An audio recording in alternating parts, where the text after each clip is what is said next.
Bonjour à tous. Je me présente, je m'appelle Éric Mossy et je suis vétérinaire conseil au GDS des Savoies, où entre autres je m'occupe de la surveillance des fichiers, enfin la compilation des fichiers, l'examen des fichiers OMAR hebdomadairement.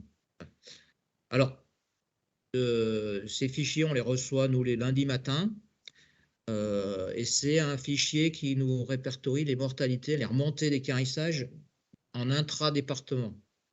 Pas de zones qui sont à cheval sur plusieurs départements.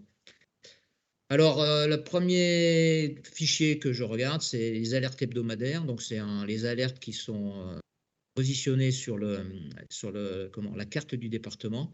Et je compare les alertes d'une semaine sur l'autre pour voir si sur chaque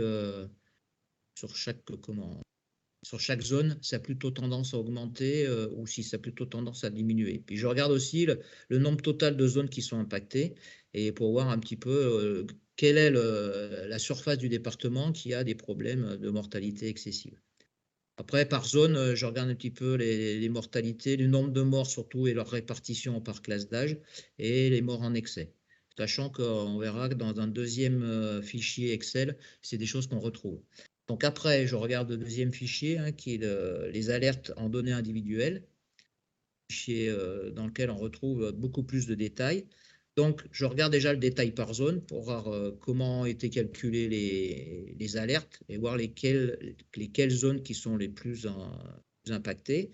Et puis après, je regarde un autre onglet qui donne le détail des élevages dans chaque zone qui ont présenté des mortalités et qui sont ressortis en alerte.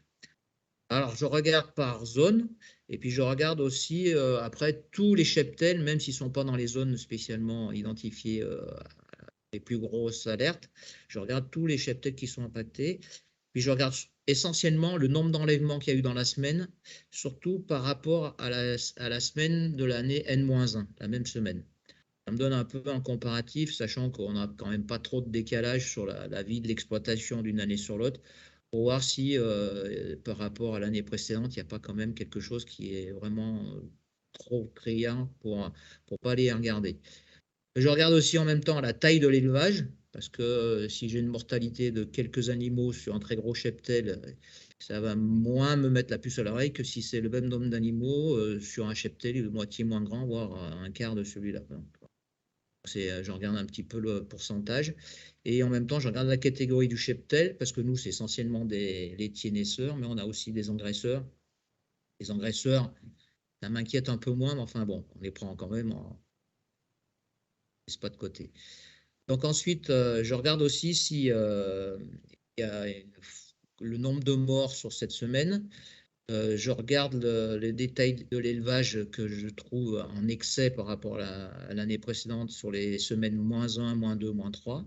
Je fais un cumul des infos pour un petit peu si je retrouve toutes les mortalités cumulées sur les différentes semaines. Et surtout, je regarde encore plus la catégorie d'âge. C'est vrai que si c'est essentiellement des veaux, ça m'inquiète un peu moins, surtout si je sais qu'on est dans des périodes de fort vélage. Et sinon, je regarde et si j'ai un doute, ou si je trouve que c'est vraiment très excessif au niveau mortalité, j'appelle le vétérinaire de l'exploitation. Souvent, c'est le premier que j'appelle en priorité pour voir s'il y a eu des interventions sur ce cheptel pour une maladie particulière. Des fois, c'est des dossiers aussi que je suis à côté dans le cadre de mes actions au GDS. Donc, je regarde, ça peut m'arriver d'appeler justement l'éleveur parce que je le connais et qu'il est en plan chez nous et que j'ai certaines données, mais que ces données de mortalité, par exemple, je ne les avais pas. Pour voir aussi des fois, c'est des problèmes qui ont régressé et qui reprendraient. Enfin, voilà. Donc, ça m'arrive aussi d'appeler l'éleveur. Et plus occasionnellement, ça m'est arrivé d'appeler aussi ma collègue de la DDPP qui suit aussi le programme OMAR. Sinon, voilà, en général, nous, c'est quand même essentiellement des mortalités de veaux, un peu comme la plupart des départements qui étaient pilotes, c'est ce qui nous faisait remonter.